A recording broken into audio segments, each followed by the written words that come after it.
자산시장 붕괴가 눈앞에 왔다. 왜냐면 자산시장 붕괴에 대한 굉장히 중요한 지표가 떴기 때문이죠. 주식도 그렇고 부동산도 그렇고. 왜냐면은 여태까지 자산시장을 지탱했던 것이 뭐였냐, 요것만 보면 답이 나오죠. 그러니까 자산시장에 거품이 많이 쌓였죠. 우리나라 같은 경우는 지금 경기가 좋지 않기 때문에요, 주식이 뭐 거품이 어마어마하다 이렇게 말할 상황은 아니지만 저번에 말씀드렸지만 PER이 굉장히 높은 편이다 지금. 그리고 부동산은 말할 것도 없죠. PIR 같은 경우는 지금 KB에서 2022년 10월에서 11월 넘어오면서 장난질 친 것만 제외하고, 그것만 제외해도 지금 17이 넘어가죠. 16은 되죠 적어도. 그러면 거의 일본 버블 때 거의 필적하는 수준인데, 이런 자산시장 버블이 왜 생겼냐? 왜 생겼어요? 유동성 때문이죠.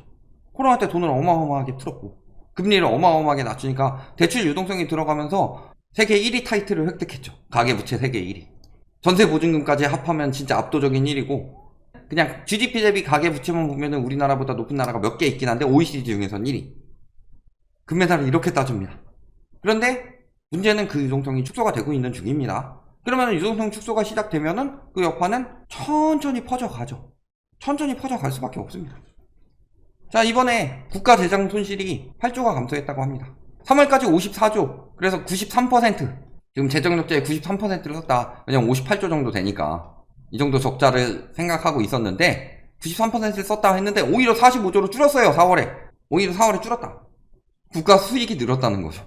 그래서 구체적으로 수익과 지출을 따져보니까 총 수입은 211조 8천억으로 지난해 같은 기간보다 34조가 감소했는데, 지출이 더 크게 줄어들었기 때문에 지출을 감소시켜서 결국에는 재정 적자를 어느 정도 줄였다, 이런 상황이죠. 저 지출이 어디서 빠졌느냐? 코로나 대응 산업들을 철수시켰죠. 코로나 위기 대응 사업 축소와 소상공인 손실보상 종료, 이런 것들에 26조 5천억 원을 줄였다. 이런 것들 지금 소상공인들 힘들어 죽겠는데 이런 거 종료해가지고 이런 거 가지고 모아가지고 특례 뭐 이런 데다 갖다 쓴 거죠. 그러니까 결국에는 저희가 예전에 재난지원금과 그 다음에 소상공인 지원에 대해서 비교를 한 적이 있어요. 그때 무슨 이야기를 했느냐, 소상공인 지원은 재난지원금보다 좋지가 않다. 재난지원금을 주게 되면 어떻게 돼요? 그걸 통해서 소비를 굴리죠. 소비가 돌아가게 되면 어떻게 되죠? 자영업자에게도 가고, 이 자영업자도 그 소비를 통해서 또 다른 자영업자, 소매에서 도매로, 이런 식으로 계속 돈이 흘러가게, 굴러가게 됐죠. 근데 재난지원금 자체에 기한을 뒀기 때문에 그 내에 무조건 써야 되죠. 그러니까 그 기간 동안에 소비를 활성화시키기 위해서 쓰는 거다. 그런데 소상공인에게 대놓고 지원을 한다. 요거는 대놓고 지원을 하는데 소비가 안 되죠. 그러니까 예를 들어 내가 식당을 하고 있어요. 다른 사람들한테 돈을 줘가지고 여기 와서 그걸 가지고 제육덮밥을 사 먹어요. 그럼 제육덮밥이 팔리기 때문에 나는 쌀도 더 사야 되고 고기도 더 사야 되고 고추장, 양파 이런 것도 더 사야 돼요.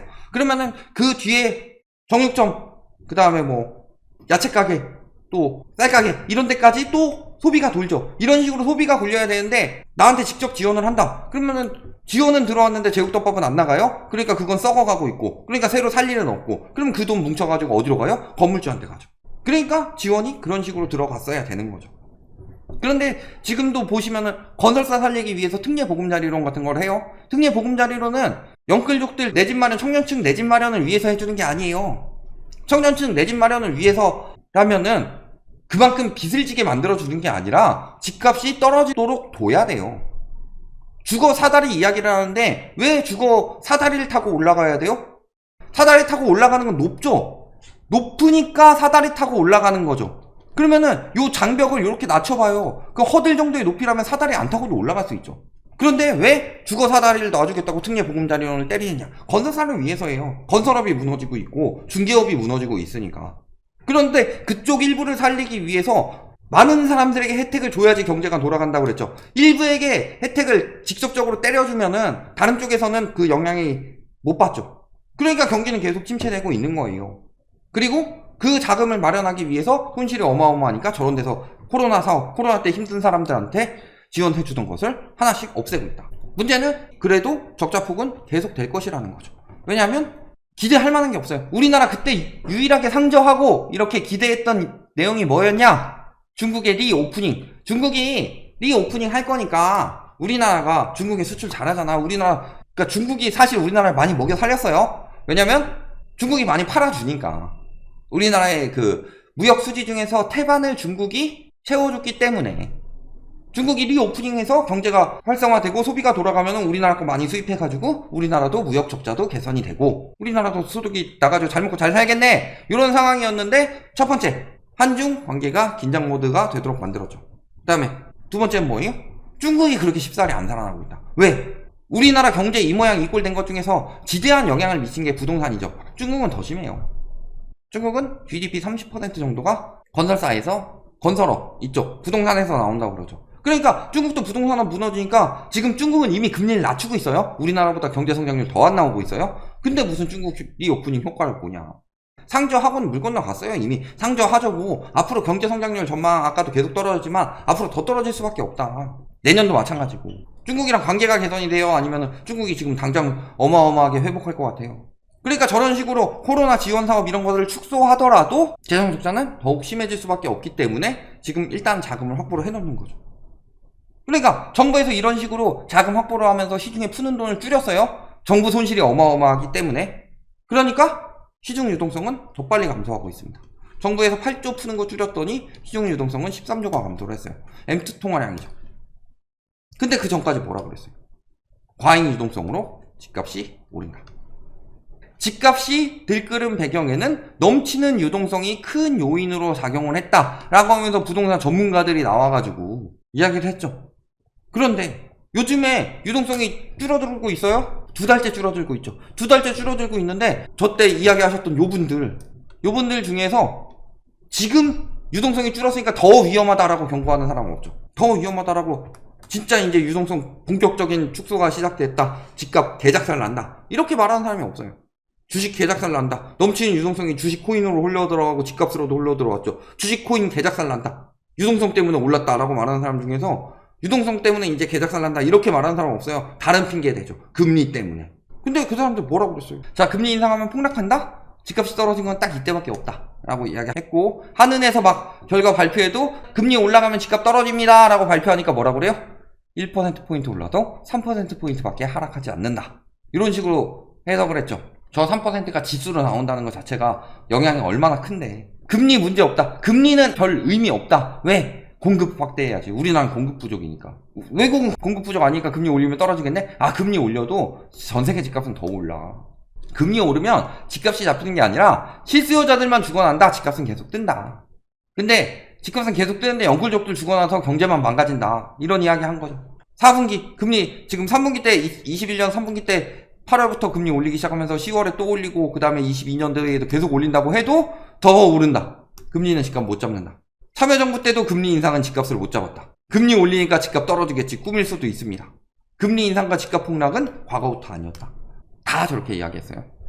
그 당시에 부동산 몇인 전망해가지고 집값 오른다고 말하던 사람들이 있었죠. 그때도 뭐 하락 이야기하시는 분들 몇 분은 있었는데 그분들 제외하고 아닌 사람들 다 그렇게 이야기를 했죠. 근데 지금 뭐라고 그래요? 금리 인상 이후에 집값에 영향을 준다. 기준금리 인상 때문에 부동산 시장이 회복이 요원해졌다. 기준금리가 고점이 오니까 부동산 시장이 기대가 돈다. 금리 인상에 식은 부동산, 금리 인상 때문에 거래량 줄고 집값이 떨어졌다. 기준금리 인하하면 예금 주식과 여기 부동산으로 흘러들어갈 것이다. 예금이. 동결 유력, 얼어붙은 부동산 시장 녹을까? 자, 언제부터 금리가 그렇게 중요했어요? 1월에 회복 요원해줬던 거 7연속 기준금리 인상 때문이 아니었죠. 그 다음에 2, 3월에 금리 이야기 별로 안 합니다. 그리고 4월 기사가 나온 거예요. 왜? 기준금리가 멈춰서 막 더 올라서 이런 문제가 아니라 2, 3월에 기준금리 오르는 걸 관련 없이 돈을 풀어가지고 부동산 시장을 살리니까 금리가 고점 왔기 때문에 기대감이 돈다. 즉 금리 떨어지면 집값 올라갈 것이다. 자꾸 이런 식으로 계속 유도를 하는 거죠. 지금도 이제 전문가들 뭐라 그래요? 금리 불확실성 감소에 따른 부동산 매수 심리 회복 가능성. 자, 금리 때문에 매수 심리가 회복이 된 것이다. 다만 금리가 인하해야 집값이 올라갈 것이다. 즉 금리 떨어지면 집값 오른다. 자꾸 또 이런 식으로 이야기했죠. 그때 그 사람들 뭐라고 그랬어요? 금리 오를 때 우리나라 집값 떨어진 적 한 번도 없다. 금리는 집값에 영향을 주지 못한다. 금리는 방향이 아니라 속도만 조절할 뿐이다. 또 무슨 이야기했죠? 금리가 올라간다는 것은 사람들이 돈을 잘 번다는 뜻이기 때문에 집값은 더 올라간다. 이딴 이야기들을 했었죠. 금리는 집값에 영향이 없거나 오히려 긍정적인 영향이라고 이야기하는 사람들도 있었고. 그런데 이제 와서 금리 때문에 떨어지니까 금리가 떨어지면 집값이 다시 올라갈 거야. 이거 왜? 금리 내릴 때 다시 조정하려고. 그때 그랬잖아요. 금리 문제 없었다고. 금리는 집값에 영향을 미치는 요소는 맞지만 금리만 가지고 집값이 결정되진 않는다고 그랬죠. 또 저렇게 부추기려고 하는 거죠. 그런데 금리 떨어진다고 하더라도 유동성이 지금 감소가 되는 것이 지속이 된다면 지금 시중에서 자금을 흡수하고 있는데 정부 지출도 심해지고 있고 이번 정부는 전 정부에 대해서 정부 부채에 대해서 어마어마하게 깠죠. 물론 지금도 19조 정도 늘었다고 하는데 그럼에도 불구하고 막 그런 식으로 풀게 되면은 욕먹으니까 이제 지원금 같은 거 줄이고 이런 식으로 해가지고 유동성을 조금씩 축소하고 있는 거예요. 유동성이 축소가 되고 있죠. 그러니까 상황은 어때요? 유동성 감소의 이유는 금리 인상이 지속된 상황에서 근데 시중금리 정부에서 억지로 눌렀는데 지금 은행권에서 긴축이 들어가기 시작했죠. 요 영향에다가 통화승수 감소 때문이에요. 통화량이 감소하니까. 그래서 지금 유동성이 축소가 됐는데 요 상황에서 자, 첫 번째 금리 인상이 지속이 될 것이냐 요 부분에 의해서는 기준금리는 아니더라도 시중금리는 계속 인상을 할 것이죠. 왜냐면 은행권에서 긴축을 해야 되기 때문에. 은행권 긴축은 지속이 될 것이냐 당연히 지속되죠. 왜냐면 충당금 더 확보하라 그랬고 이런 상황에서 PF 문제, 연체율 문제 물론 PF도 연체율 문제죠. 그래서 이런 연체율 문제들이 터지고 있는데 그리고 통화량 감소. 자, 지금 자영업자들 혹은 소비 막 이런 거 살아나고 있어요. 저번에도 그런 이야기 했죠. 언론에서 막 상위 20% 소비 어마어마하게 살아났다. 상위 20%는 살아나고 나머지 하위 80%는 떨어지고 있어요. 소비 여력이.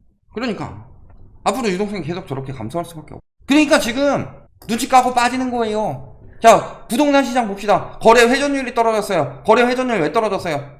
거래량 막 늘었다고 하는데 매물 내놓는 사람들이 더 많이 늘었기 때문에 거래 회전율이 떨어진 거죠. 매물 내놓는 사람들이 늘었다는 거는 이 시기에 처분하겠다는 거죠. 처분하겠다는 사람들이 늘어나고 있다는 거예요. 부동산 시장에. 그쵸? 그 다음에 주식시장도 어때요? 주식시장 최근에 이런 거 많이 터졌죠. 주가 조작. 얼마 전에 터졌었죠. 8개 종목이 최고 막 이런 상승률 기록하다가 누가 헤쳐먹고서 뚝 떨어졌다. 그리고 이번에 또 터졌습니다. 5개 종목. 무더기 하한가 사태. 이것도 주가 지금 조작 의혹으로 계속 이야기 나오고 있고 과거에 시세 조정 가지고 장난질 쳤다. 또 나왔죠. 주식시장에도 이런 식으로 해가지고 양털깎기 한번 크게 하고 빠지는 중이에요. 부동산 시장도 그렇고 주식시장도 그래요. 왜? 유동성이 축소되니까 부자들은 그걸 느끼니까 빨리 팔아 치워가지고 이 시기에 현금화해서 빠져야 되겠다. 그러니까 원래 저기 10억 넘는 고액 예금은 기업 비중이 굉장히 높았는데 지금 10억 넘는 고액 예금들은 다 기업 비중 어마어마하게 떨어졌는데 오히려 더 증가했죠. 개인들이 많이 넣었다는 거죠. 부자들이 현금화해서 예금을 집어넣고 있다는 소리죠. 이게 뜻하는 바가 뭐예요? 다 누군가에게 지금 팔아 넘기고서 현금화해서 들어오고 있다는 소리이고 유동성 장세가 끝났다는 것을 미리 알고 빠지고 있다는 뜻인데 왜 아직도 지금도 영끌하고 막 주식해가지고 돈 벌어야 된다 이런 식으로 이야기를 하냐. 이런 부분을 생각을 해보시면은 지금이 어떤 시기예요? 이미 정부에서 아무리 눌러도 긴축 효과가 벌써 나타나고 있는 시기이다. 그리고 코로나 때 유동성 때문에 그렇게 떴는데 그 유동성이 지금 축소되고 있는 시기이다. 그럼에도 불구하고 이번엔 뭐 때문에 바닥이라고 이야기를 할까요? 이런 부분들을 생각해 보셔라. 답은 나와 있다. 유동성으로 자산시장이 이렇게 뛰어났어요?